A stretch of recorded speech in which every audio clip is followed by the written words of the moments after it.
In this special episode, we turn our focus to Norwich City women, joined by two passionate supporters at the heart of the team's growing fan base, Chris and Nicol Nichols, from the Norwich City Women's Supporters Group. We'll be discussing the rise of the women's team, the growing support behind them, and what the future holds for the Canaries in the women's game. From matchday experiences to behind-the-scenes insights, Chris and Nicol bring us an inside look into what it means to follow and champion Norwich City women. So without further ado, if I could just introduce first of all my co-host Morgan. Hi Morgan. Hey guys, how's it going? Yeah, good. Thank you very much. And our star guests today, which are Chris and Nicol Nichols. Hi guys. Hey, good to chat to you. Hello. Yes, you too. And thanks so much for coming on. It's something that I'm really looking forward to. I think just before we came on, it's we're looking to kind of push and promote the the women's game. And it's something I've been involved with for about 20 years myself as a coach in the women's game. So I've got a bit of experience myself in that side of things. So I guess sort of first of all, really, we're sort of what inspired you to start the NCWSC? Sorry, I'll start that again. The Norwich City Women's Supporters Group, and how has it grown since then? So it's been a few years in the making, really. So about 3 years ago, we've got two daughters, and they got into football. Rather than sitting on the sidelines, I decided to become a coach. So I got my coaching badge. Yeah. I then got more involved with kind of football online and things like that. And Canaries Trust reached out to me and asked if I wanted to come onto their board to champion the women's game. So I did that. Her game too then got in touch and asked if I'd like to be the ambassador for Norwich City Women. Amazing. And then I started matchday volunteering up at the Nest for the women's game. So this is my third season now as a matchday volunteer. So if you ever come to the Nest, I'll be on the front desk. You'll see me. Obviously, we'd go as a family. We'd all go to games up at the Nest. Fell in love with the atmosphere, the family feeling, the welcoming from everybody, players, staff, other fans. And we wanted to kind of give the fans a connection to the club, because I think it'd be quite difficult when you follow some of our, attendances at a Nest. They only follow the women's team. They don't follow the men's team. Yeah. But it can feel quite disconnected from the club. Right. Well, we wanted to kind of bridge that gap and give fans a place to call home within Norwich City. No, can you just expound on the disconnect? I think that's an interesting point you make there. Well, I just think it can be difficult. Obviously, the club have now taken the women's team under its umbrella. It wasn't like that, I think, 4 years ago. So any fans that came to the Nest, yes, they were following Norwich City Women, but if they were following them before 3 years ago, they weren't under the umbrella of the club. They had the name, but they weren't fully connected. Yeah, no, sorry to interrupt, Nicol. I agree with you completely, and I think particularly when I was sort of first getting involved myself in the women's game in Norfolk, the ladies' team was never, as you say, it was never connected to the club. It was its separate entity. Apart from the fact that they called themselves Norwich City, probably was ladies at that point. And I think it's great that the club have now brought them in house. I think it gives the club a tremendous platform now to build and go up the leagues. It looks like we'll probably talk about how they're doing this season later on, but I think it's I suppose a testament to the way that the club's being run these days, that they want to involve the women's side, and as you say, long may it continue, because I think it can only go from strength to strength now, and I think a lot of people sort of harp on about not harp on, that sounds a bit harsh, but they talk a lot about the England ladies Euros win a few years ago, and I think that catapulted women's football in the country, didn't it? I think it was a catalyst, yeah. Certainly helped. Yeah, definitely didn't, put things backwards. There's still a very long way to go in the women's game. Yeah, across the pyramid, from grassroots all the way up to WSL international team. There's still so much work to be done, but it's nice to see that was a catalyst for it. Going back to like what I was asked, you look at Norwich City and the amount of fan groups that are there. Yeah. You've got the Canary Trust, you've got Along Come Norwich, you've got so many incredible fan groups for any type of fan. but there was a gap in the market to have one for the women's team that could champion the women's team and, give those fans the same experience that a men's team fan. I mean, we're season tickets for both. Like, we have season tickets for the men's and the women's. Yeah. So yeah, we found that people were coming to us to ask us questions at the nest, weren't they? So it was doing the right move really to do was to make ourselves available online for everyone to ask us questions. No, it's really good. Yeah, I mean, how have you found that so far? Because I think, there are many fan groups for Norwich City, and it's great, obviously. But like, how have you found that kind of experience, like promoting yourselves and sort of like governing that kind of promotion, I suppose?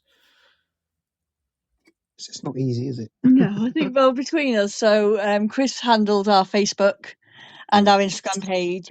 I cover our Twitter page.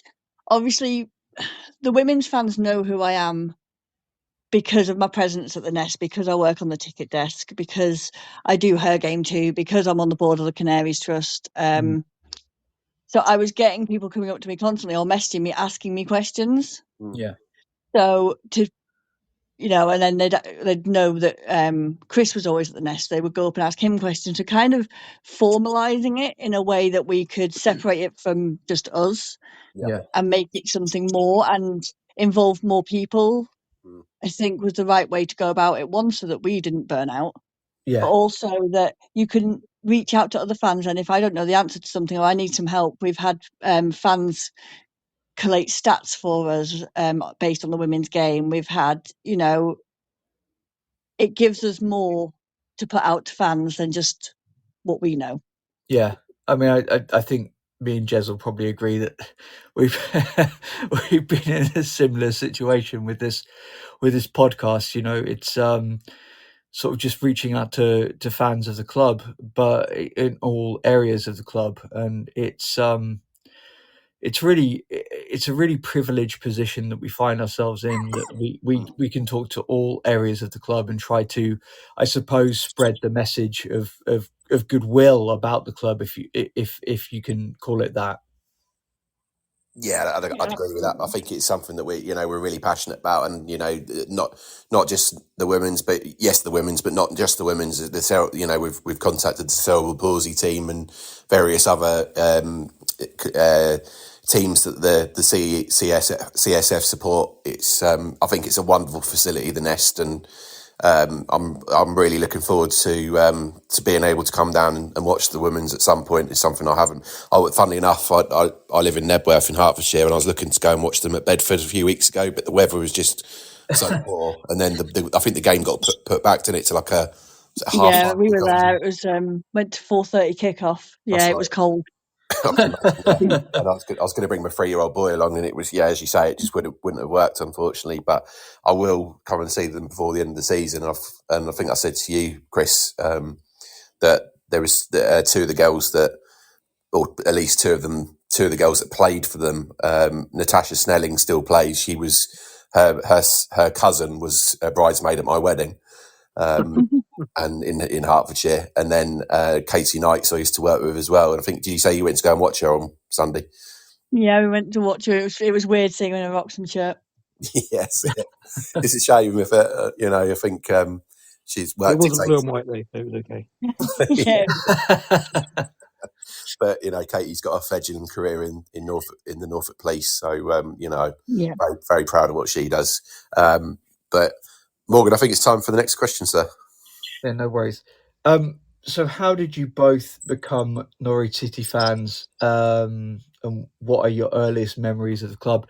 Chris, I can tell you've got a Norfolk accent. Nicole, not so much. So please relay to me how this came to be. I've been a fan, I think, since I was young. Definitely, yeah. I remember getting a kit in 1993, I think, which was was the Eggs and Crests one, which I think everyone calls it. Yeah. But my parents, they were West Ham fans. They moved up from London, so I didn't really get a chance to go to many games until adulthood, really. So I don't really have many memories from my younger years, but enjoying it now while I can. Yeah, I think you can only enjoy what you what you remember. Jez has got some kind of like weird like ADHD memory, don't you, Jez? Where you can remember every single ball kicked from like 1992 to about now. Well, I'm going to enter that quiz in a few weeks, and Chris can't remember what he ate yesterday, so I don't know. yeah, See, for me, it was a little bit different. So I am not from Norfolk, as you can tell from my accent. I am from originally Manchester, grew up in Lancashire. I have now been here for over half my life. So I've been here for 19 years now. Yeah. I still haven't lost the northern You have not accent lost that No. northern accent at all. So I actually grew up following Man United. Ah. Born in Manchester. My stepfather was a avid Man United fan. And I loved football, so I just followed what he followed. Obviously, you go up with your family's team. Fell out of love with football a little bit in my teenage years because I didn't have the opportunity to play. Another reason why I got into advocating the women's game now. Of course. And then, yeah, it wasn't really until my daughters started getting interested in football that I got back into football. And I'm always a big believer in following your local team. Yeah. So, who do you, if you wouldn't mind saying, Nicole, who do your daughters play for?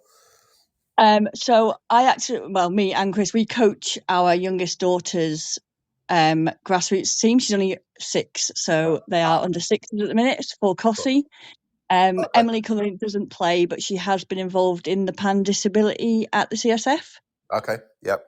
So yeah, they absolutely love football. Our boys, not so much. Yeah, see, on the Xbox maybe, but well, that's great, and I think it shows the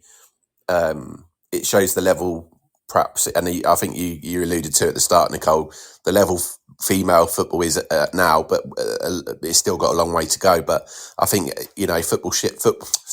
football in Hertfordshire, girls football far outstrips the boys football now. The amount of girls leagues there are in Hertfordshire compared to the boys leagues is phenomenal. That's what I like to hear. So it's it's going from strength to strength. I think what we won't see it perhaps now, but perhaps in 15, 20 years time, I think the landscape of ladies and women's football will be completely different to what it is now, and for the better.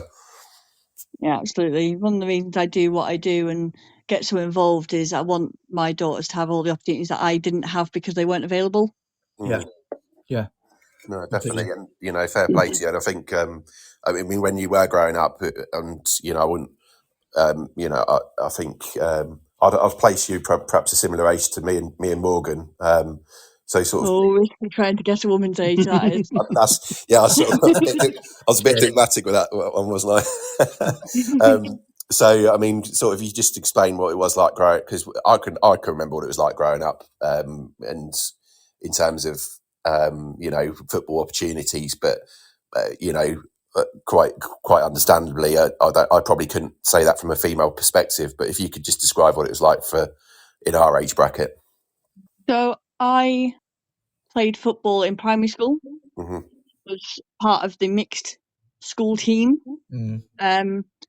Obviously left primary school when I was 11, went to high school, it wasn't available. Girls played netball, girls played rounders, boys played rugby, boys played football. It wasn't even an option. Yeah. Like, I could have a kick around with my friends, and I did quite often, but there was literally no official offering of girls football where I lived. You probably at break and lunchtimes you were told you couldn't play with the boys, or the boys didn't want to play with you. Yeah, boys don't want to play with you. Oh, you're just a girl, you don't know anything about football, which I still get now, even doing what I do. Yeah. So yeah, it's nice to see certain changes.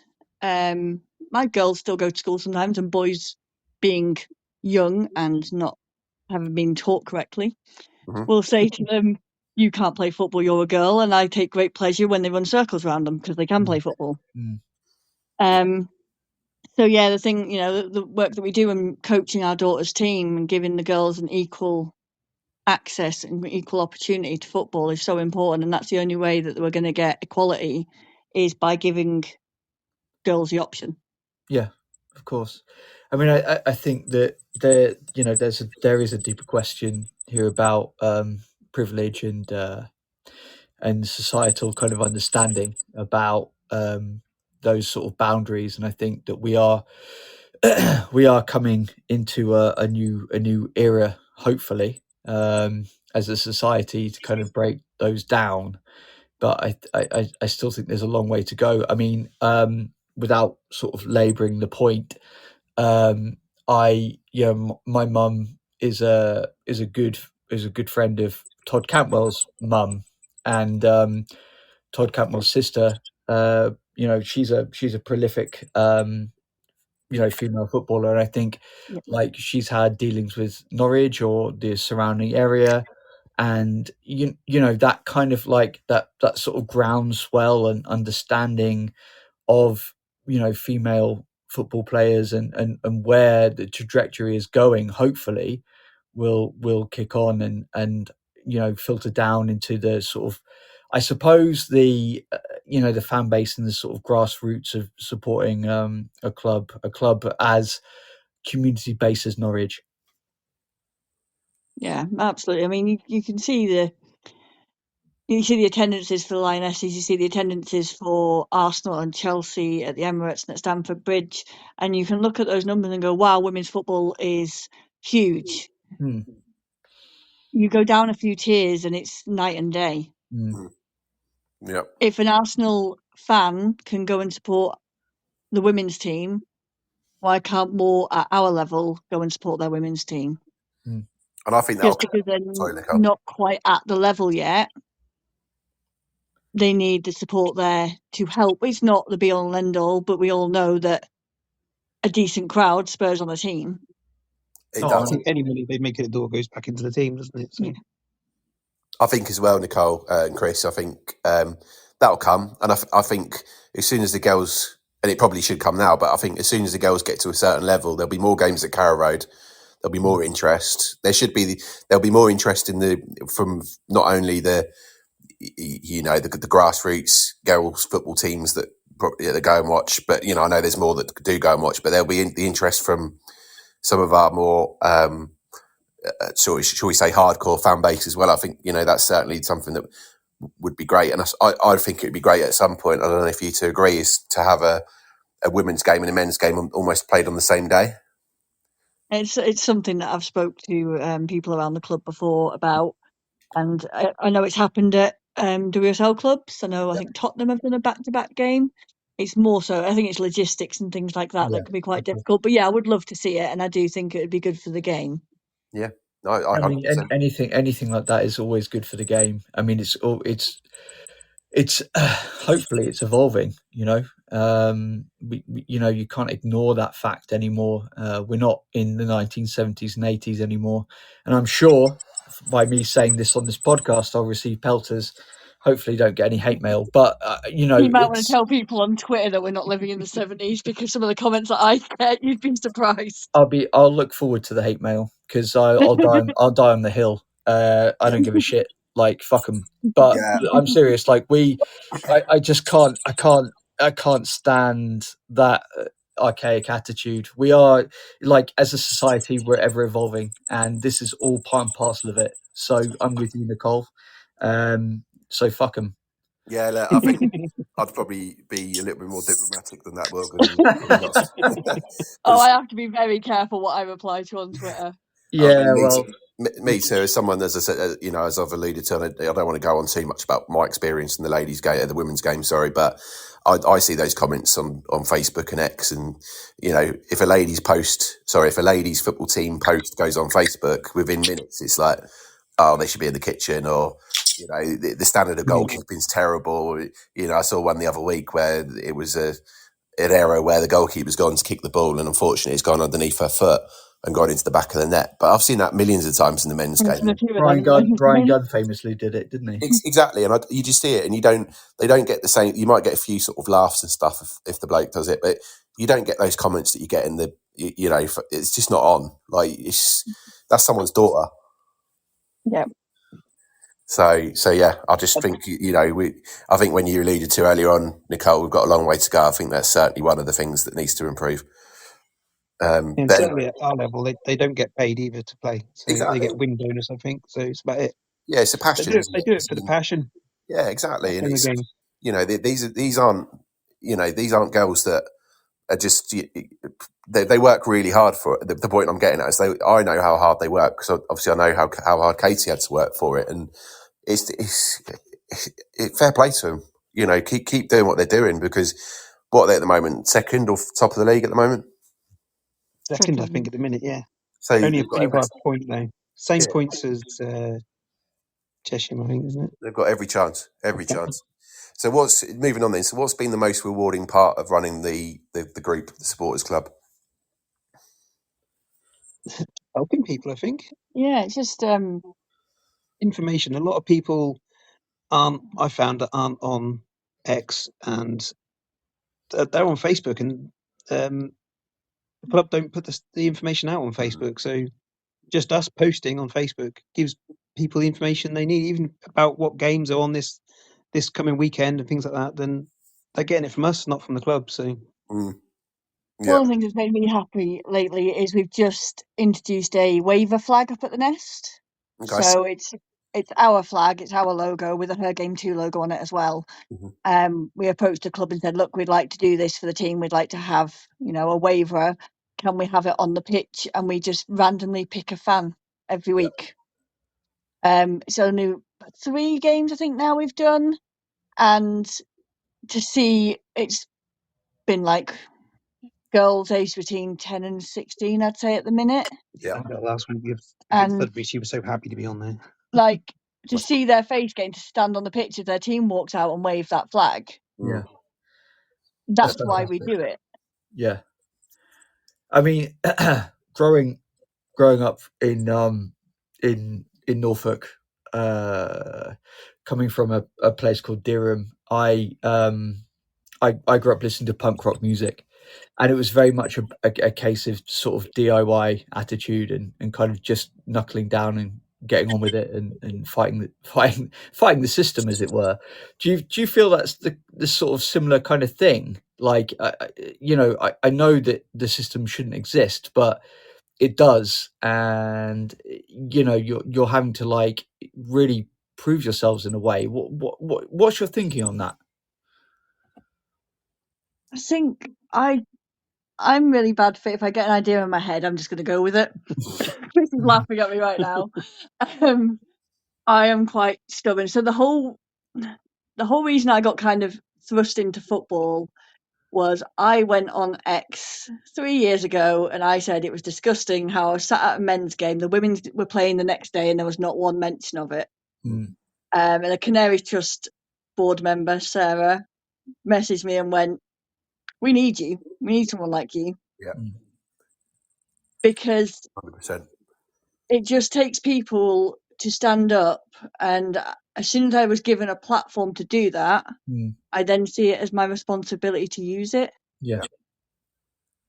Because if someone will listen to me, so next week I'm actually at Wembley for a structured dialogue with the FA. Oh, wow. About women's football. It's the second one I've done. I was on back-to-back Zoom meetings about it last night.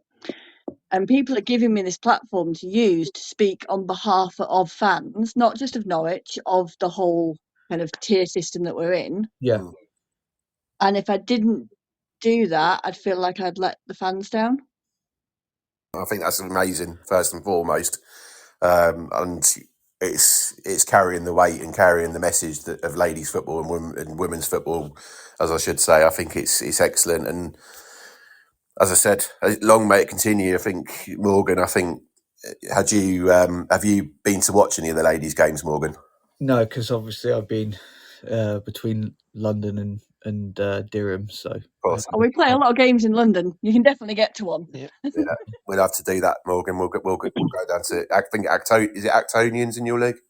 We'll be there because the club are actually putting a supporters coach on for it, so there should be quite a good group of us. Yeah, that might be quite a good one for me and you to go to, Morgan, if we're down the same weekend. like a lovely road trip between me and you. Oh, we'll just get jump on the underground. That'd be fun. Well, going back to what you were saying, I know, using my voice is important, but just as important is people like Chris, Yes. allies, having men that are happy to stand up and say, it's not okay to slag off women's football. Mm. It's not okay to say that it's not good enough, and to use their platform to then try and spark change. That's what we're trying to do here.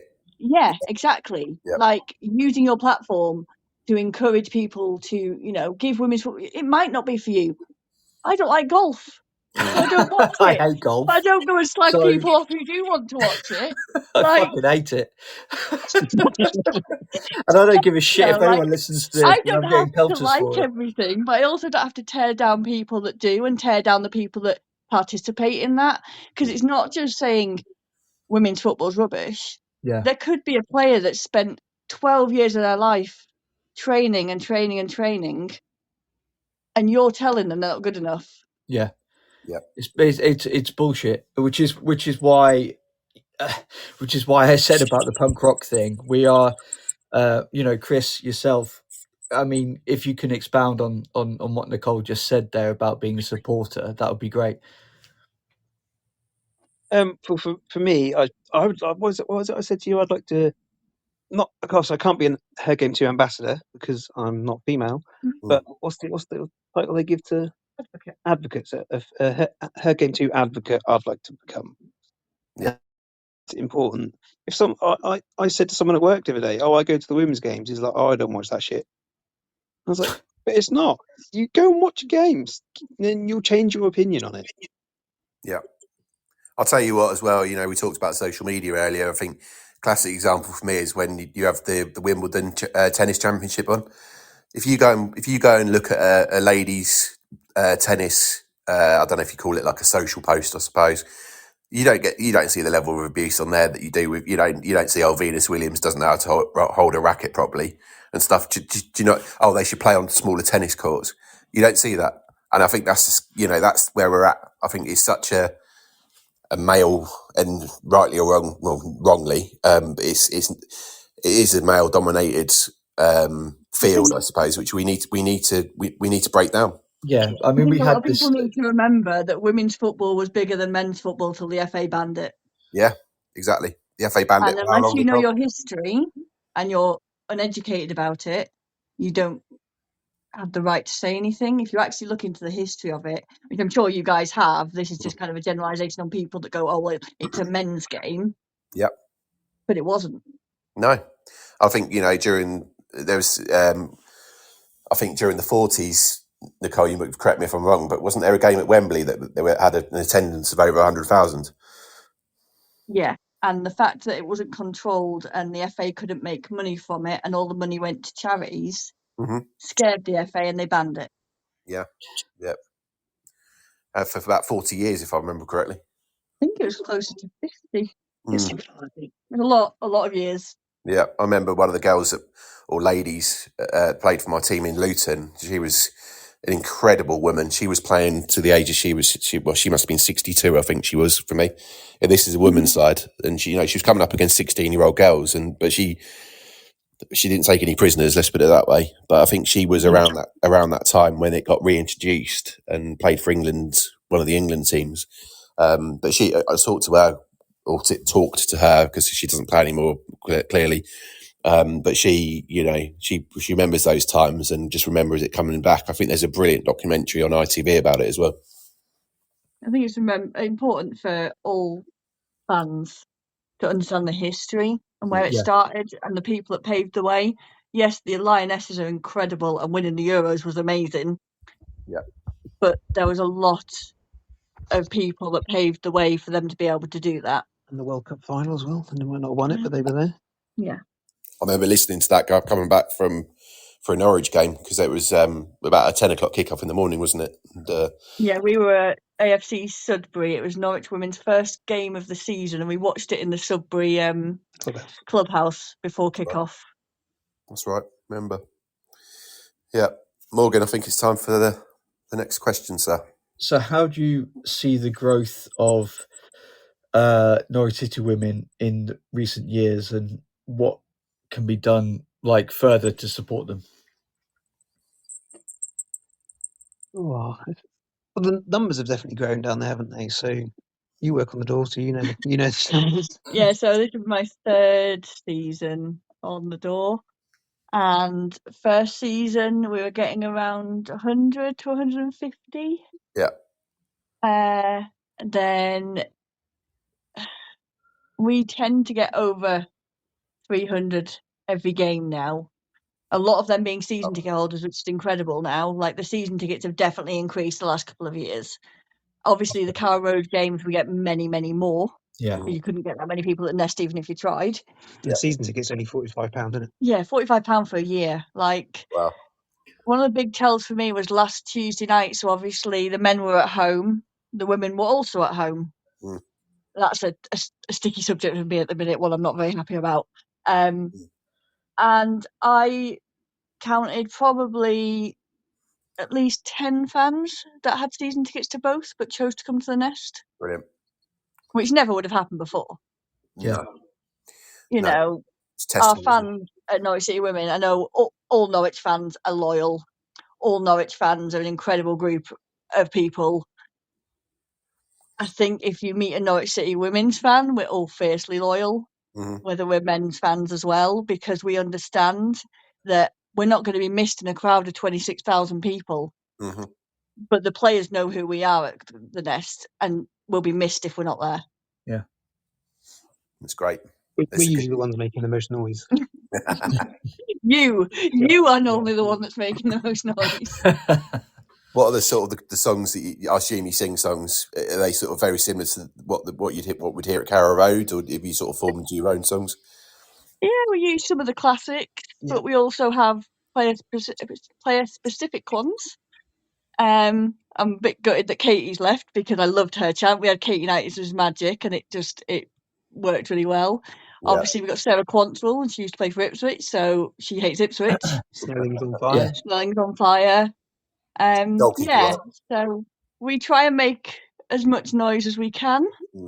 We've had City Elite up at the Nest a few times. They brought the drum. That was quite nice. They did get the atmosphere going up there, didn't they? Yeah. So. Morgan loves the drum. He's trying to get him onto this podcast. Yeah, he yeah, it's growing, and I can only see it getting better. Good. The more people, we've had people come along for one game, and then all of a sudden they're season ticket holders. Yeah, I think, but as much as the games are amazing, you know, the standard is really good. The atmosphere up there is what brings people back, I think. Yeah, we almost don't like it when they play at Carrow Road. Yeah, the Nest is home. Yeah. I know that Carrow Road is Norwich's home, and the occasion is incredible, and I'll never forget that first game we had at Carrow Road. But the Nest is our fortress. Like, yeah, I mean, we were unbeaten there for so long. Yeah, we're coming on to the question. I mean, like, I don't know. I feel that I didn't realise that the women's team didn't play at Carrow Road. I mean, how crazy is that? And I think in my head, you know, it's a shared ground, right? That's where both teams should compete at Carrow Road. But it's on the same time. They used to share Norwich United's ground, didn't they? I think. Yeah, Norwich City Women. Before they came under. Yeah, they used to be Norwich United. I think I went all guns blazing at the club in their defence when I first joined the Canosus board and things like that, going Carrow Road, Carrow Road, Carrow Road, Carrow Road. We need to be at Carrow Road. And you know, they put a game on at Carrow Road, and it was incredible, and the occasion was amazing. But I actually prefer them playing at the Nest. And I think that's the point. That's the point I was going to make. Is you've kind of made that your own home now, and I think it's very difficult, I suppose, to go, especially for the women playing. It's very difficult for them to go and play in a different environment. And yes, it's great that it's at Carrow Road. It's 27,000 seater stadium, but I think improvements is the wrong word to use. Enhancements could be made to the Nest. I don't know the setup down there. It's a 3G pitch, right? Or do they play on grass? Yeah. Yeah, it's 3G, which is in our league is a luxury because it means games don't get called off every weekend. Well, exactly, and I think there's a club locally to me called Harpenden Colts, and I think you actually played in the cup competition earlier this season. But their setup there is a 3G pitch, but they've actually got a lot more space for supporters there. So the question, my very roundabout question, is can they make enhancements to increase the capacity at the Nest? I would assume so, but obviously Norwich City only hire it from the Community Sports Foundation. The Community Sports Foundation is incredible. I actually volunteer for them. The whole setup up at the Nest and the staff and everyone are amazing. I think if we were to get to tier 3, there has to be adjustments made. Yeah, I don't know how that would then impact, but we've heard rumours of another stand, haven't we? But yeah, there's always rumours flying about what the next phase of development would be up at the Nest and things like that. But obviously, we don't know. We don't. It's its own living, breathing thing. Yeah, I mean, I think there's are so passionate. We're working on getting some food vendors up there as well, aren't we? Trying to, because I think they need some other food vendors about the ownership of Norwich, isn't there? Like, I think hopefully Atanasio, Jez will probably correct me for that saying, but hopefully that there's some kind of like impetus to develop the women's game and see where that goes as well. I mean, the guy's a businessman. He's not an idiot. I mean, I don't know how you both feel about that. I personally would hope, as he's American, and you see how big women's soccer, it makes me feel sick saying it's soccer, but 100%. Women's soccer in America is huge. Yeah, absolutely. So you would hope that he would see it as an opportunity to grow what should be a very important part of the club. Yeah. I mean, I'm still surprised you guys don't. Ask him, but I will. I'm still surprised you guys don't play at Carrow Road. I mean, I'm shocked by the fact that you don't. Yeah, I think it's partly to do with the pitch as well. You've got to look at it's. We're tier 4, so we've got WSL, Championship, Northern and Southern Premier Divisions, and we are in Division 1 South East. There are other divisions, obviously, within our league. Unless you are Arsenal, Chelsea, pretty much it, you're not playing at the main ground. None of them are. Arsenal, I think, are the most, and then Chelsea, and then United and Liverpool and Tottenham have maybe 3, 4, possibly 5 games a season at their home ground. Mm-hmm. At the minute, it's not something that's done. Yeah, I think that the academy only do because part of the contract, league rules or something, isn't it? Yeah. So it's nice. It's definitely something for the future that I believe should be standard. But I can also, as much as I love, the game, I can understand why it's not done currently. No, absolutely. And perhaps moving on then. So, what has been your favourite moment following Norwich City women? Wimbledon for me. There you go. Wimbledon last year. Wimbledon away. Yeah. They went 2-0 down, and they. I thought it was last minute. It was in stoppage time. Norwich scored 2 goals in stoppage time, and I've never lost my through the game. So we went a bit crazy.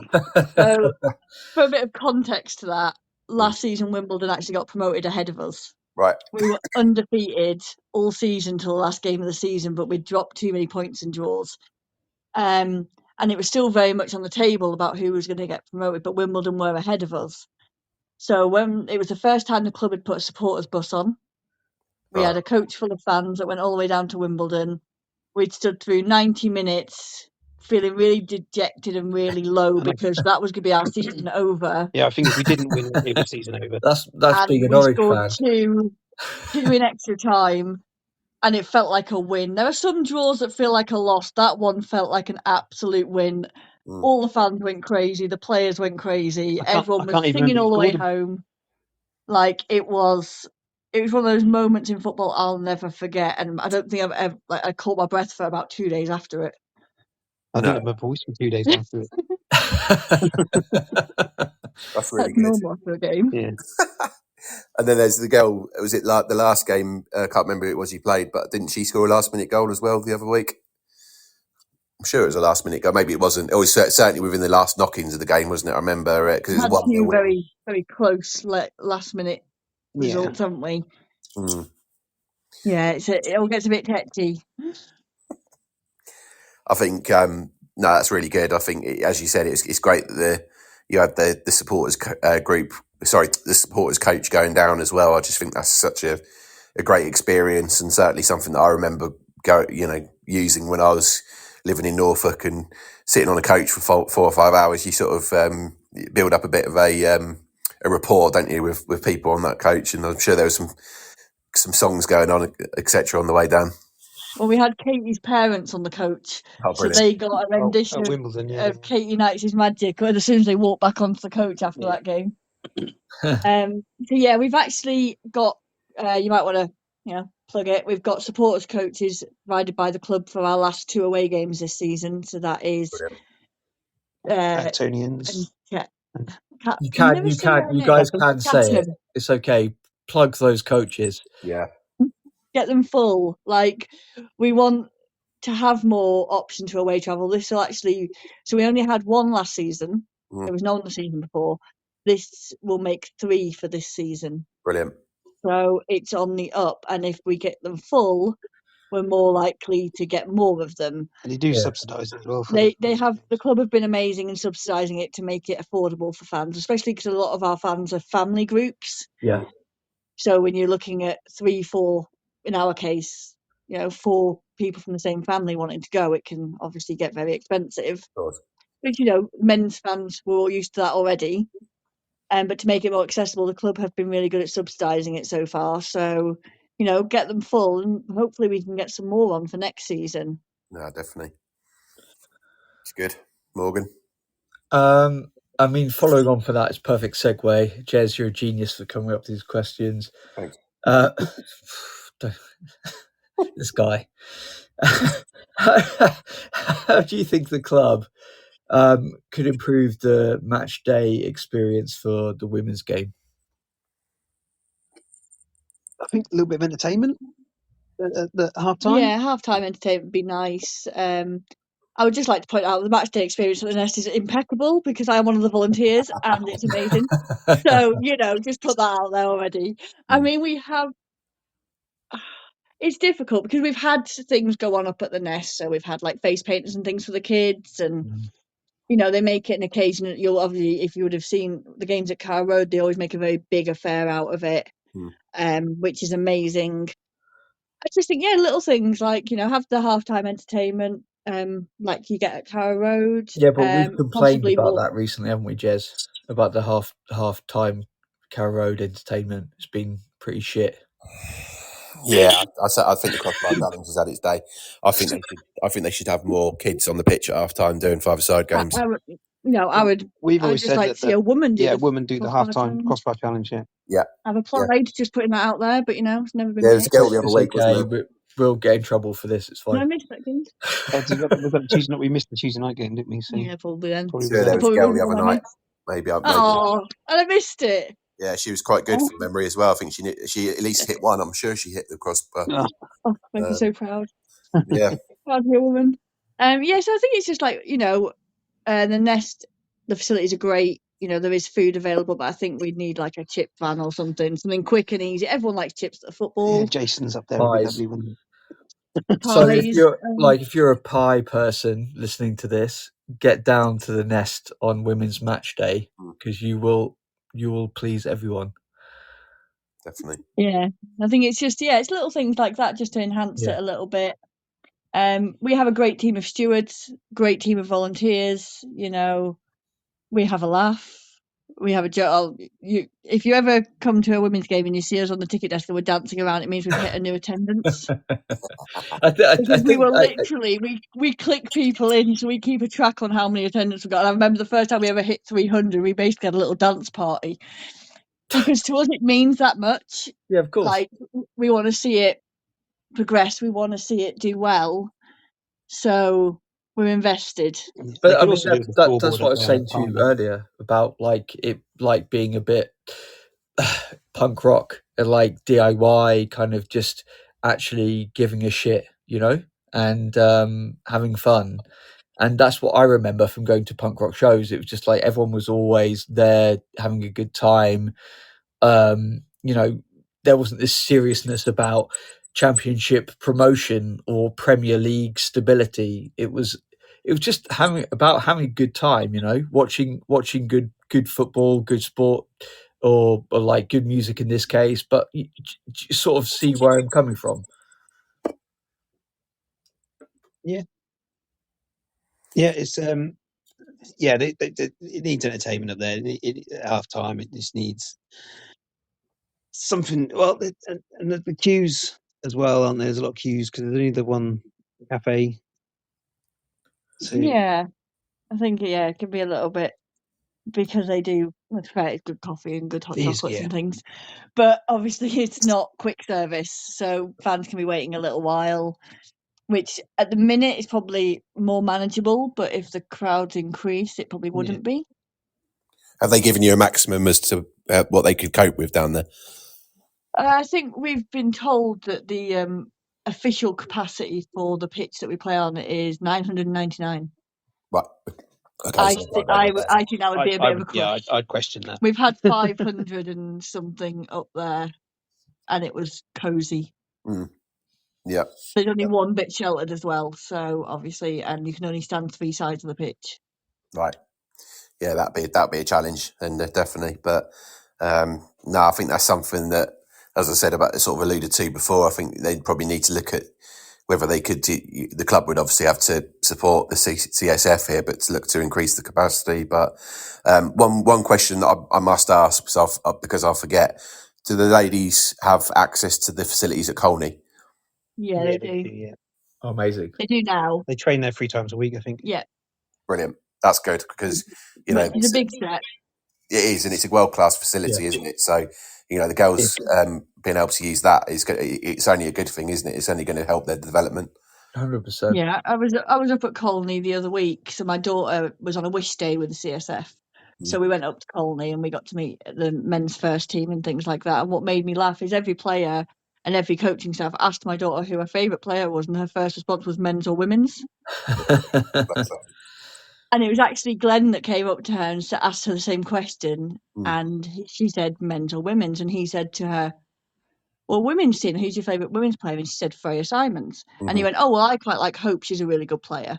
Oh, and just that little mention and knowing that he knew who the players were gave me a little bit of hope. Yeah, I mean, Glenn Riddlesham is nothing short of phenomenal for this football club. He's amazing. He's incredible. What he does for the club and the city, and I've already seen. I saw it very early in his Norwich career. He's exactly the sort of character that not only Johannes needs for the men's team, but for the club as a whole, because he cares and he looks as if he's going to go around every single aspect of that football club and make a massive difference. Yeah, and not do it just as a token gesture. No, 100%. I think that's the important point. I mean, I'm hoping me and Jez can get access to Colney as well, so we can do some yoga, Jez, together. Well, let's see what happens there. Yeah, I think we do see members of the first team up at the Nest sometimes for games. We had Emmy Marcondes there a week or so ago. Brilliant. Oh, amazing. He came up with his partner, watched a game. That's really good. In the past, we've had coaches up there to come watch a game. Members of staff from the actual club, so Elliot King, we've had Dan Holker, Ben Napper, Zoe's been up there as well. Zoe, yeah. So it's really nice to see them actually there, not just lip service when we ask questions. Yeah, that's really important. I think that that whole what you said there about not just paying lip service and just being a talking head, because I think that it's easy to do, isn't it, in today's game? And I mean, Jez will probably help to attest more than I can, because he's been a coach in that realm. So it's really, really exciting to see that the Norwich heads give a shit. Yeah, definitely. I've had a I lot of think, conversations with Ben Napper, and I know obviously he was at Arsenal before, and they've got the women set up Yeah. tight and really, they do it really well there. And he has always been a big backer of the women's team since he came into Norwich. Every time he sees me, he'll ask me how the games are going, how I'm enjoying it, and it's not just words, Yeah. which is Tom Smith's the same, isn't he? Tom Smith. Yeah, every single time he sees me, he asks me how the nest is and how the games are, and it's brilliant. I think it's it's important to have influential, important people within the club give a shit. Yeah, 100%. Right, And we definitely. have that. Yeah.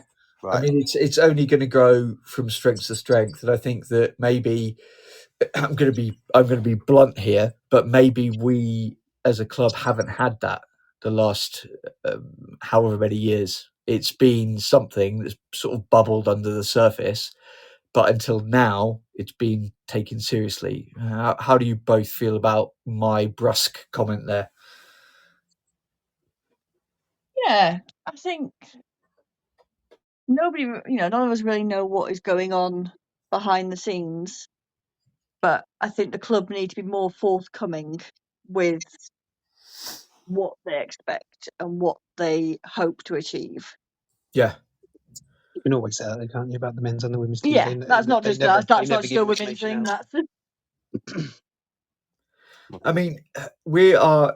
This has come up time and again in our podcasts, and I'm sorry for labouring the point, but like we are in a club that has. We're very lucky to support the club that we're involved with because of its the fact that it's out of reach. It's a bit of a cult club, and I feel like the women's team. You see it on BBC Sport. It's always Arsenal, Chelsea, Man City. So why can't Norwich be up there? Like we have a catchment area that is phenomenal. So why can't we, as a club, be up there? I think that's what they're aiming for. I think I've asked the question numerous times at AGMs, at meetings that I have with the club about the women's team, and they have a plan, but it is also measured. So the issue we have being in Norwich is we're in Norwich. Yeah. You know what I mean? Like if you're a London team, you've got access to a big group of players. An established If you're group in of players as well. Norwich and we're not a professional women's club and we don't pay our players yet because we're not at that level, what incentive is there for them to come to Norwich? Yeah. And that's the stumbling block that we've got currently. I know I've just seen that they've announced a scholarship with the university. Okay. I don't know UEA. if you've seen that. Is it UEA? Yeah, it is. Yeah. So it's a education / Norwich City Women's Scholarship. That was announced, I believe, yesterday. I think it was yesterday. So if you go, you'll be able to see it on the socials and things to actually get a bit more information about it. But that's a really positive step forward and a way for us to get the talent. We have an incredible development system for the women's team. We've seen that come through. But you need to bolster your team with more players. Experienced players. But in the same measure, like Norwich has an incredible academy set up. So why are we still in this kind of like nether region of falling behind Chelsea, Arsenal? Because I feel that Norwich as a club is almost like a rehab facility for footballers. Like, as in, if you want to succeed, doesn't matter if you're a man or a woman, you come to Norwich and you can concentrate on your football because there's nothing else. That's the focus of your drive, right? We're 2 hours away from London, maybe 4 hours away from Manchester. So why are you not concentrating on your game? Norwich is a perfect place to do that. Right. I'm going to answer this one if you want, Nicole. Just from my knowledge of the ladies' game, Morgan. So when you look at Chelsea and Arsenal, like women's, they've been going for the best part of 20 years and been professional for, what would you say, Nicole, 10, 15 years? Yeah, most likely. Norwich are very, very, how do I put this? Not an established ladies, women's side at that level. So to kind of use the analogy of men's game, if Arsenal and Chelsea are Arsenal and Chelsea in the men's game, Norwich are probably Maidstone United in the women's game. So that's Pyramid-wise would be League Two. Yes, correct. So I think if you're looking at it along those lines, it's very much that the club needs to develop behind the scenes, put the money in that they need to attract those players that currently play in the WSL, because that's where the money is. And at the moment, I just hope that we're not getting cut adrift with those clubs at the very top, because women's football has been quite political in the past, where we've had clubs like Notts County that have been taken out to make way for Man City because they're perceived to be the bigger men's club. So, I just hope that. But then we've got like the likes of Bristol City ladies or Bristol Academy ladies or whatever they used to be called, that have broken into that sort of top tier, if you like. So, I suppose my point really is that it's not for today to talk about that. Perhaps sort of maybe 10 years down the line, I think we can start looking at that. It's just going to take some patience.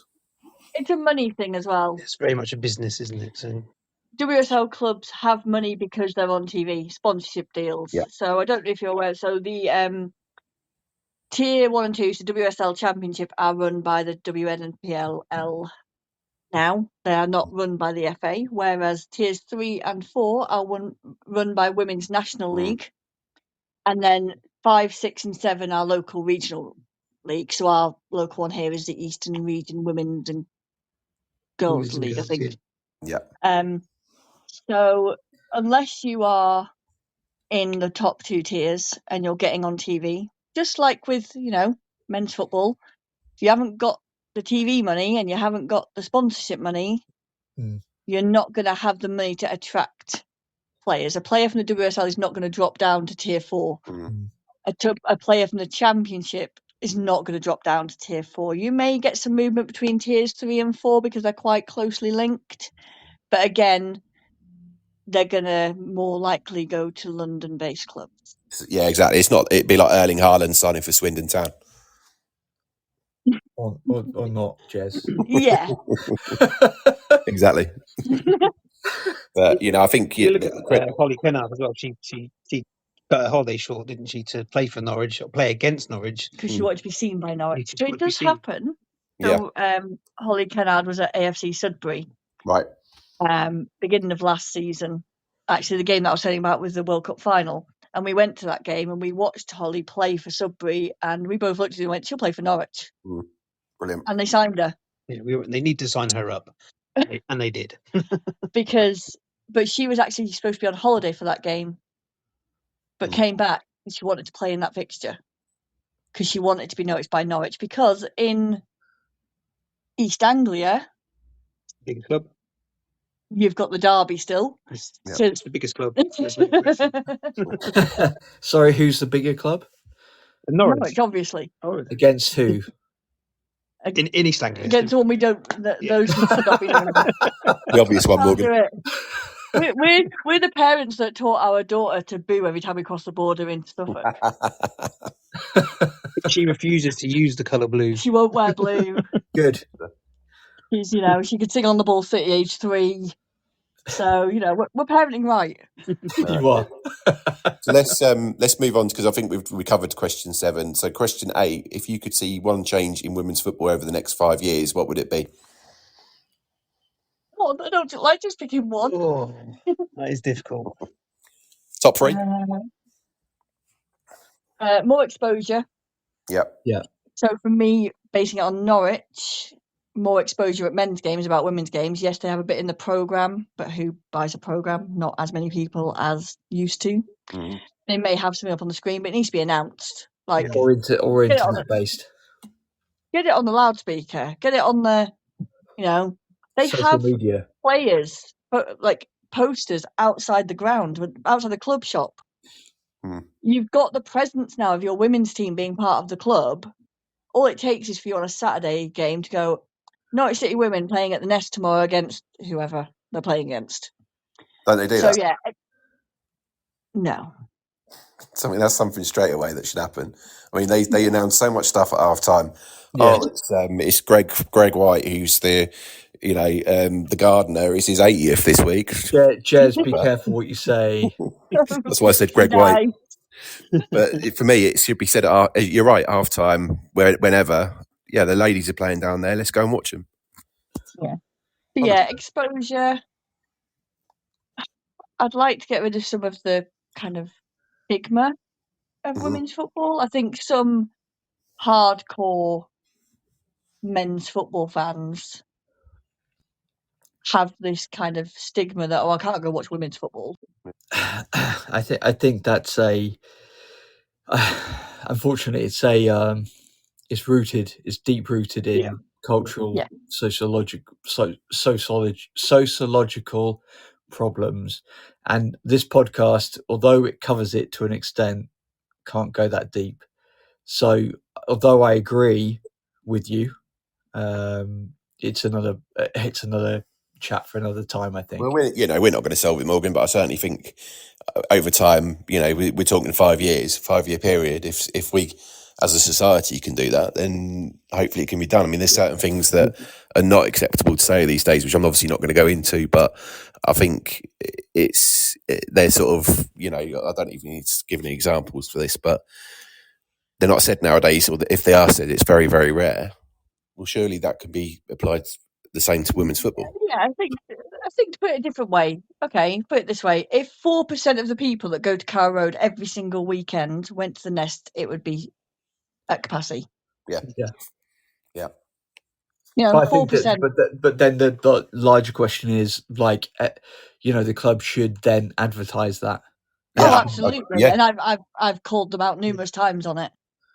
Then they might be able to pay their players as well. So put them on contracts. The likes of Katie Knights don't have to go work for the police force and can play football full time. Exactly. Doesn't have to leave the club. You don't say a lot, Chris, but when you do, yeah, I'm the filter normally. Well, I'm normally the one doing all the media and stuff. Because I mean, I think his mouth gets him in trouble sometimes. I mean, I get it. It's understandable. Like, I think me and Jez are trying. This podcast is all about hearing different perspectives from different areas of football. So it's always interesting to hear a different side. So who's your favourite player? Past, present? I don't like these questions. Current but player, you're here probably, now, Nicole. You're here now. No. Oh, so many to choose from. All right. If I'm just Megan Todd. Okay. Yeah. Freya Simons. Because Megan Todd is that voice that you want on the pitch. Yeah. She has the experience. She wears her heart on her sleeve a lot of the time on the pitch. You could tell she's only just come back from a very long injury. And the expression when she scored in a game a few weeks ago was, you knew how much it meant to her to score and how much it meant to be playing for that badge. And she is also incredible with the fans. She is the first one to be up to the fans at the end of the game and applaud us for coming. She will steer the rest of the team towards the fans at away games to make sure they come round. She's so appreciative of any support that any fan gives the club. Yep. She is the epitome of a leader. She's club captain, right? Yes, and well deserved. It's good. It's as you said, that's what you need, is someone that's, an advocate for the game, and I think they all are clearly, but someone that goes that extra miles. They're probably there before everyone else and leaves after everyone else. I mean, off the pitch, she also, she's, I think, head of regional coach development for women's female coaches in Norfolk for the Norfolk FA. Oh, great! So she lives and breathes it. Yeah. Well, I mean, we are trying to get one of the girls to come on and so we can have a chat with them, and if you can make that happen, Nicole, we'd love that. I haven't got those magical powers that all has to go through the club. I'm actually doing the Canaries Trust copy for the Oxford Match Day programme because it'll be International Women's Day. Right, great. Okay. So I've just submitted. I had to submit my questions in advance, which I'll be given to two of the players through the club. It's and I do think it's important for them to shield the women's players, give people access, but also their well-being. You can tell the club really value their well-being and making sure that that the women's team aren't used to what the men's team get publicity wise. But equally, are the men's team used to the attention that they get as well? I think this is probably this not. Is, but well, they've had I mean, a lot longer this to is get something used that to it. me and Jez have sort of talked about as well on a previous podcast, like the nature of social media and how detrimental it can be. I think, again, I'm prepared. My little hill that I'm prepared to die on. Like, I think there are times when it's just like, well, just be a cool person and don't be a dick. It doesn't take much. Do you know what I mean? Oh, absolutely. Like, but I think my point is, I was at the mental health evening the social club's mental health evening, and you heard from the psychologist that works with the men's team. Yeah. And how much they put in place for the men's team to help the players with things like that. All I'm saying is, obviously, the women's team, a lot of the men's team have been dealing with it. They knew they were going into professional football. It's expected. It's part of it. It's not acceptable when it's negative, but it is part and parcel. Whereas the women's team, the growth has been so quick since the Euros that a lot of them never expected it. So I think it's good for the club to be wary of that. Yeah. I mean, I think it needs to be deal with that. Well, it needs to be like subjective across both, right? Yeah, like, absolutely. It's one club, one shirt, one club. And I think that there's, throughout the conversation with both yourself and Chris, this it feels to me like there is still like a level of kind of women's team is us and them, but though it shouldn't be. Oh yeah, I think that's kind of the difficult thing, because we both go to both games. We go to the men's and we go to I the think women's. I say it a lot, is I see the women's players in the same light as I see the men's players. They're just a bigger star to me, whether they're men or women. They wear the badge at the end of the day. If you love the club, you can't say you don't love the women's team, or you shouldn't be able to. It should be, the women's team are getting a lot more now, like we touched on earlier with Colney and things like that. Yeah. Are we at equality? No. But are we further along than we were 3 years ago? Absolutely. I hope so. And as long as it continues to go in the same direction, then we can hope for it one day. Yeah. I mean, I think Jez, I'm really sorry, Jez, but you from your perspective, you've been quite, you've managed women's teams. I haven't, but from my perspective as like someone who understands the sociological nature of like life, it's been a really interesting conversation with yourself and Chris, and understanding that kind of like dimension of like fan psychology, because ultimately we all want the same thing, right? We all want Norwich City to do well, despite it being a women's team or a men's team or an accessibility team. We want that success, but at the same measure, we are still fighting fans that don't want that, which blows my mind. In a way, it blows my mind, because we are surely as a society, we're evolved from that now, right? Is that fair to say? Yeah, no, definitely. Well, okay, we sing. Everyone that sits in Carrow Road, well, certain parts of the stadium that sing, will sing one shirt, one football team. Yeah. I think there's a mantra as well from the club. Encompasses everything. Yeah, I completely agree. And I think there's a mantra from the club as well, which says one shirt, one club, one community. But I mean, just moving on to the last question, what's next for the supporters club, and how can fans get involved? Just want to build, don't we? Build followers, so we can spread the word.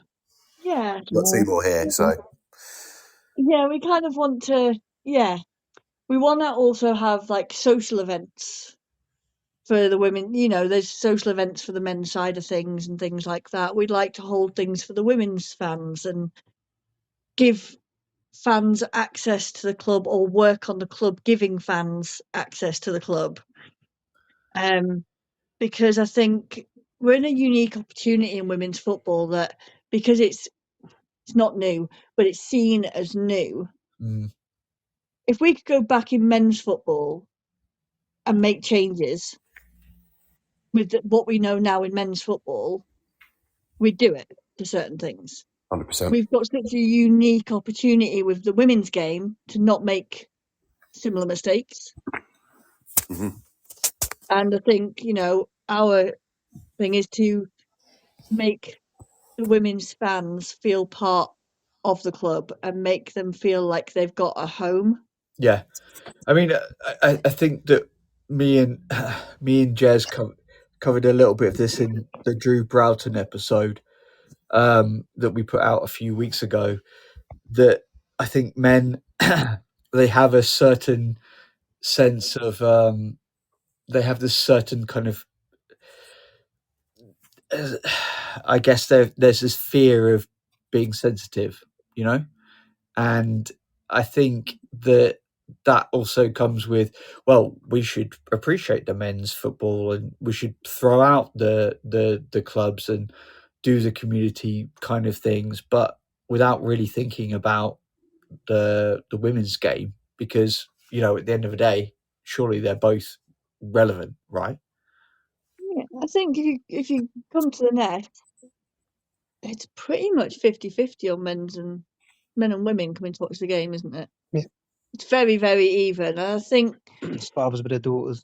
fathers with their daughters, husbands and wives.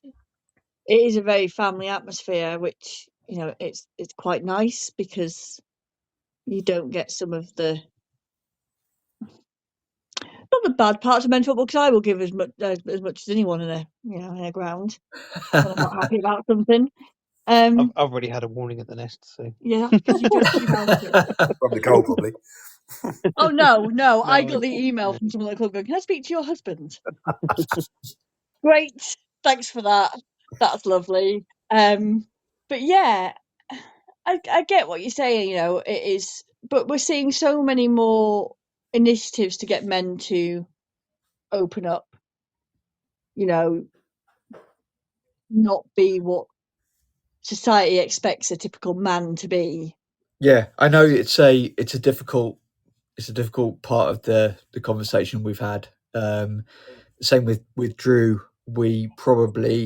Me and Jez probably bit off a bit more than we could chew at that point, but it's something that we shall explore in later pods. Well, I want to, because I believe that we have to tackle that. It's something that's super important to the game. It's something that's super important to the women's game as well. Just being able to unpack this notion of being masculine and football being masculine, and let's fucking fight on the pitch and all this shit. It's like, you know what? Maybe it isn't about that. And again, my little hill is growing smaller, but fuck it, why not? There's passion. I understand passion. I understand that when you're there on a Saturday and you release everything at football. We've always said for us, football was very much a mental health thing. Yeah. It was that 90 minutes that you don't think about anything apart from whether good, bad, whatever's happening on the pitch. You don't think about anything else but what is in front of you. But there's passion, there's toxicity, and there's like and all I ever say to people, especially, there are those men that will come out and say, women's football isn't football, whatever. Imagine that was your daughter. Yeah. Same with when you slag off, you see people slag off male footballers. What if that was your son? Yeah. Completely. Would you want your son or your daughter reading those things about themselves when they give everything to play football? Yeah. I don't even like booing at the end. If the performance isn't very good on the pitch, I don't like to boo, because I mean, I think what does that do to the I what mean, does that do to the players?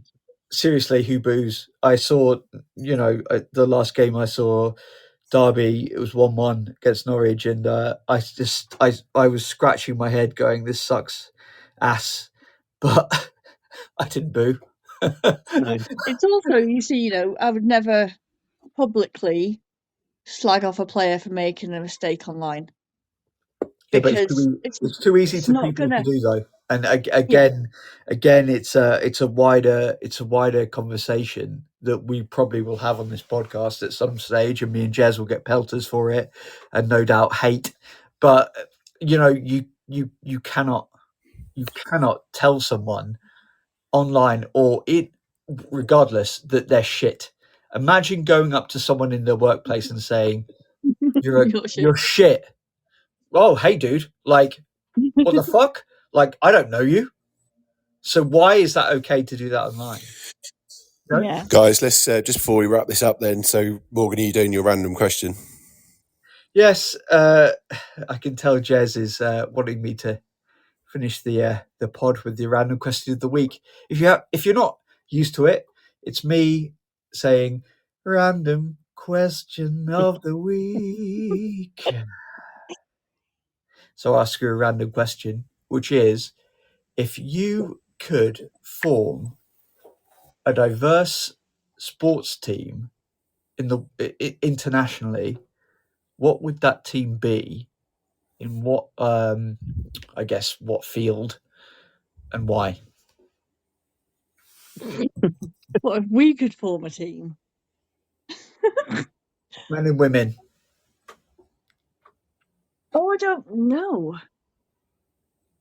I'd go with something stupid like synchronized swimming. It'd be hilarious. You want to give me a random question, I'm going to give you a random answer. It's fine. This is the kind of shit that we love. Can you imagine a synchronized swimming team made up of men and women? Yeah. It'd be so funny. Why? I don't know, just because it popped into my head and then the image popped into my head and it made me laugh. Come on, Chris, What about you try you? and think of one. No, I can't get synchronized swimming out of my head now. You know what? Jez? I haven't eaten yet. I'm delirious and hungry. Jez? Tandem horse racing.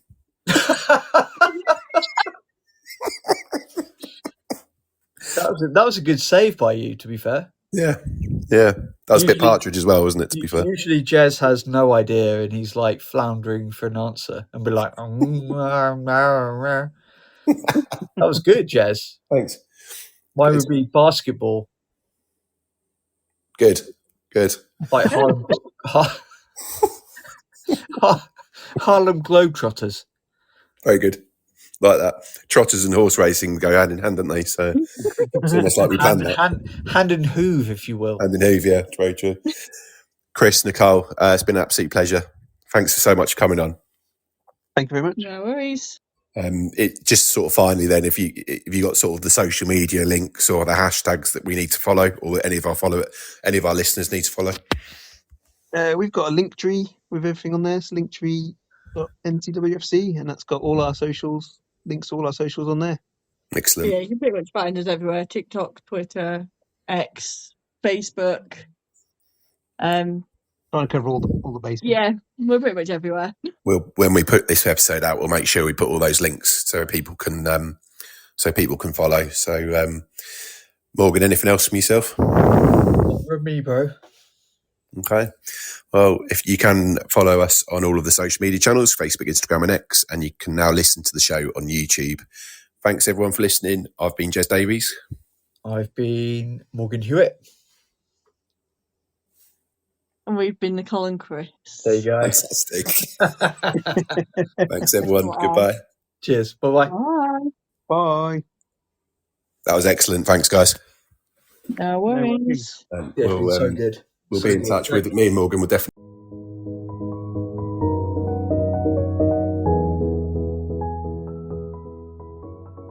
That's it for this episode of Beyond the Barkley. Thanks so much for listening. Your support means the world to us. Don't forget to follow or subscribe on your favorite podcast platform and leave a review if you enjoyed the show. You can also catch all our episodes on Apple Podcasts, Spotify, and YouTube. And if you've got any questions, stories, or topics you'd like us to cover, get in touch. We'd love to hear from you. Until next time, on the ball, City.